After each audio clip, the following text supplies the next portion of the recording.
விருதுநகரில் தாயை கொலை செய்ய முயன்ற தந்தையை மகனே வெட்டி கொன்ற சம்பவம் சோகத்தை ஏற்படுத்தியுள்ளது. மது போதையில் தினமும் மனைவியிடம் சண்டை போட்ட நபருக்கு நடந்தது என்ன? விருதுநகர் மாவட்டம் சாத்தூர் அருகே உள்ள கரிசல்பட்டி கிராமத்தைச் சேர்ந்தவர்கள் மணிகண்டன், மகேஸ்வரி தம்பதி.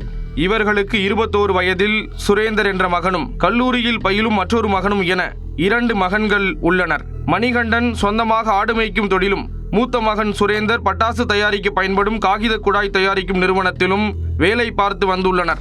மது போதைக்கு அடிமையான மணிகண்டன் அடிக்கடி போதையில் மனைவி மகேஸ்வரியுடன் தகராறில் ஈடுபட்டு வந்ததாக கூறப்படுகிறது.